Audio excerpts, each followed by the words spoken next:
What's up? It's Ashlyn here. So I decided I'm gonna do a video before I have to go to work, only because I have my makeup all done and prettied up, So really quick though, is anybody else's Hulu not working? I don't know what's going on. I guess Hulu's down right now. Not 100% sure.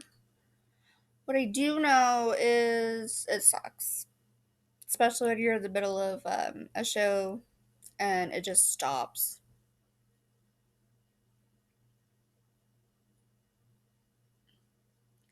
Where are these nurses coming from? We don't have a hospital over by us. Anyway, I decided I'm gonna go ahead and do this video, so let's just hope it works and get on into it. I know I didn't do anything with my hair, it's just straight for once. It's like super long too. For being straight, it's pretty long.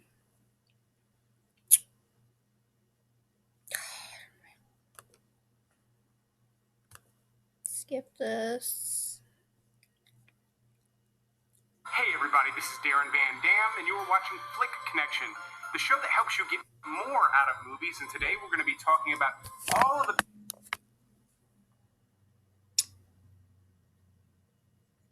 It's gonna be a fun time. best stuff Netflix is adding in January 2022.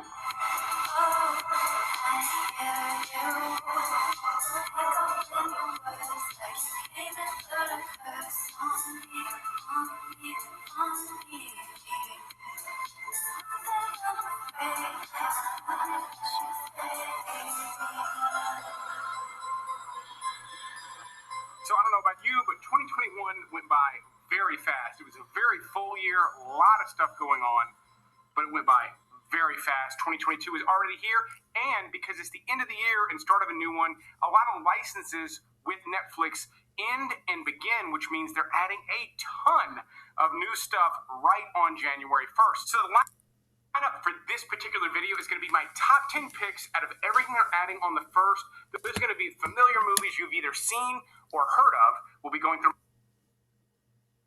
my top 10 in no particular order. Then I'm going to give you a montage of all the rest of the stuff they're adding on the first, and then we're going to go through the rest of the month talking about my top picks out of all the new stuff they're going to be adding throughout the month of January. And then I'll wrap up this video with the full list of every... And it just stops.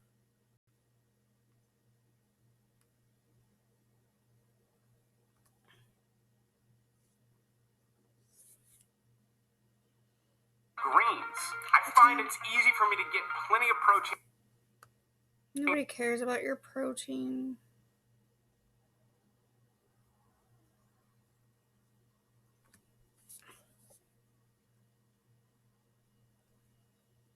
Kind of par for the course that always happens. While some people were expecting this to sort of change the face of horror, it didn't really do that. But when you compare this one to a lot of the horror anthology movies that have come out over the last 10 years or so, Scary Stories to Tell in the Dark does stand out. Happy Feet actually makes my top 10 for a couple of reasons. One is my kids love it, and it's a lot of fun to watch.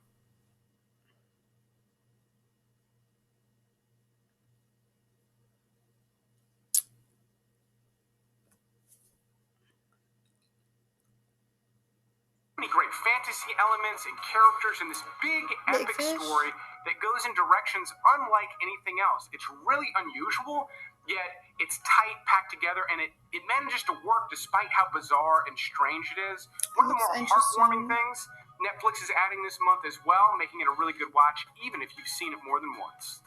Another fantastic fantasy movie they're going to be adding is Hook. This makes my top 10 because my son is finally old enough to watch this one. I worried about some of the Hook elements being a little bit too frightening for him. The children are screaming. Oh my gosh! I love this movie!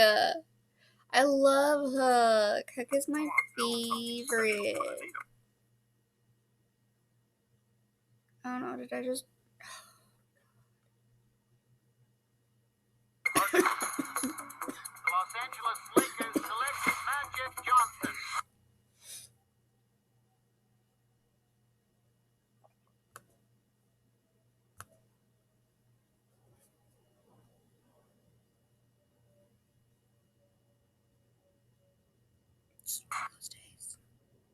Like, I don't even understand it because it's like super nice out right now. It's almost 80 degrees outside today. So it's just my stupid connection.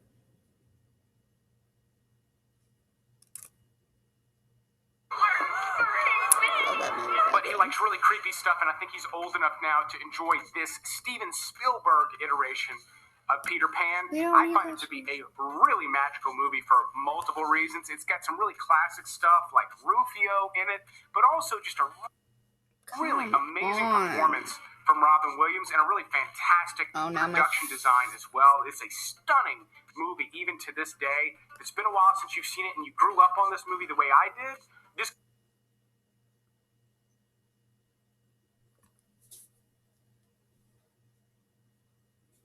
last 20 years or so is The Town.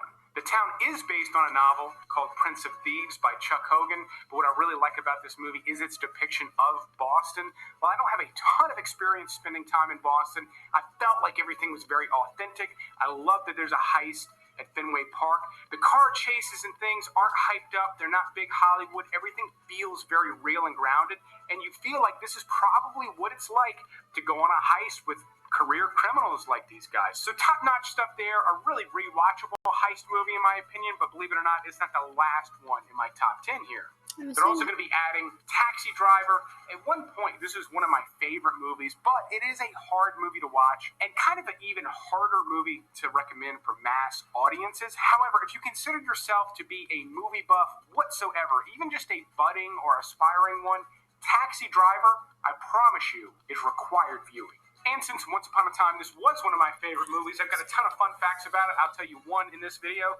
The ending sequence, the shootout at the end, you will notice the quality suddenly drops. It's desaturated, it's grainy, it doesn't look good. This is not necessarily a stylistic choice. This was a requirement in order to give this an R rating back in the 70s when it was released. The end sequence was just too bloody, and their solution was to desaturate it, and the original footage has long since been destroyed or deteriorated, so it is forever lost. The brilliant colors of all the blood in the end of this movie will never be seen again. I don't know, unless like Peter Jackson gets his hands on it and remasters it or something. They're also adding Braveheart. It's hard to not include this on the list. It's one of the most loved movies of its kind of all time, and for good reason. It does have some slow.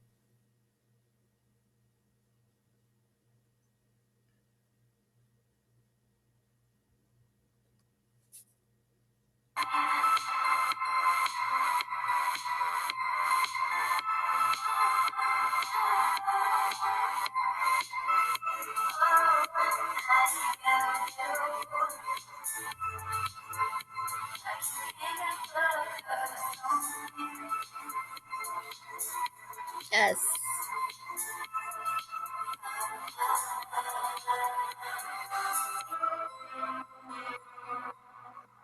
That one. It's pretty good. Yes.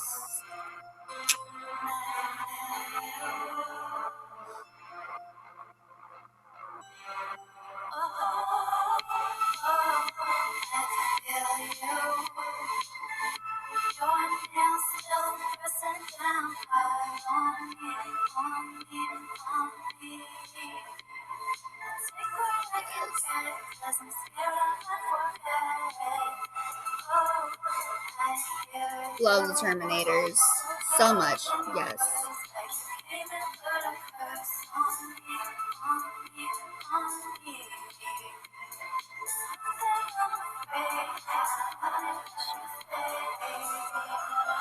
Never seen that one.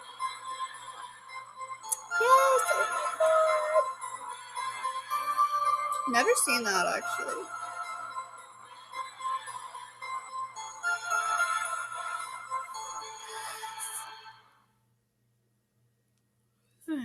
Okay, Alrighty, so jumping ahead to January 6th, they're going to be adding a movie that either is going to go by the title The Wasteland or The Beast. It has two titles right now. I'm sure they'll settle on one. Right now, it looks like it might be The Beast. This is a Spanish language movie about a family living out in this isolated area. So, yeah, it's on January 6th. This comes out on Netflix. Just so you know, these are already out at this point. A midnight monster movie with this one, despite its description. Johnny Test Season 2 gets added. While this isn't a favorite of mine, it is a favorite of my Van Damme kids, so I'm sure it'll get plenty of play in the Van Damme household. But on the 11th, they're adding another one that currently has two titles. It's either The Colony or Tides. Now, this one is English language, and it's a unusual post-apocalyptic movie. This is about people who left Earth because of a apocalyptic event, and they return to find. This one looks like it's got some incredible cinematography in it, and it currently doesn't have a lot of reviews, but it currently has some good ones. So this is one of the more interesting titles coming in Netflix for me this month. January 14th brings a couple of new series, including Archive 81. Now, this is loosely based on a podcast series by the same name, and it is a sort of a mystery horror type series. This is about a young guy who works on repairing some damaged videos and then gets sucked into this investigation. There seems to be some paranormal elements, or at least some heavy gothic mystery elements. So while I'm not familiar with the podcast, this one definitely has my attention. And then what looks like maybe another creepy series, The House. This is stop motion and it looks a lot like Wes Anderson's stop motion movies. I'm excited to see how good this looks. It looks very bizarre and a little bit dark and twisted, but not. It is bizarre and it is hella dark and twisted. And it's such a weird way to do a movie. Sucker for stop motion animation for some unknown reason. On the 16th, they're adding Paul Thomas Anderson's The Phantom Thread. This was his latest movie for a while, but Licorice Pizza just got released at Christmas in what seems to be maybe 10 theaters in the country. It's kind of. Check out some Paul Thomas Anderson magic. Check out The Phantom Thread. He's one of my favorite directors for a reason, and Netflix does a good job of always keeping at least one of his movies on the platform. The 21st brings Munich, The Edge of War. This is a World War II espionage flick that I cannot wait to watch. I love historical dramas like this, and the fact that this has a spy element to it that looks very grounded and real, does not look Hollywood at all. Very interested in this movie. It will likely be mixed language. It looks like the type of thing where people are kind of speaking their native tongue for the most part, but it does look like an excellent spy thriller, even if it is maybe a little bit dry, because it's trying to be so true to life. And then the 21st also adds kind of the crown jewel of the month, the thing everyone's wanting to watch, Ozark, Season 4, Part 1. They couldn't help themselves. They've got to split up the final season. It's a popular thing to do, to try to squeeze every last little bit of juice out of it. But Season 4 is here. I can't wait to watch it. I know a lot of you can't as well. There's not much to say. If you've been watching it, I know you're excited for Season 4, and if you haven't. Okay, well, that concludes this video. There's some things I'm very interested in. I will say the house is very different. It's very dark, creepy type. So, Archive 81, I still have yet to watch, but a lot of the others I've actually already watched. So, but I hope that you enjoy this, and I shall see you in the next video. Bye, guys.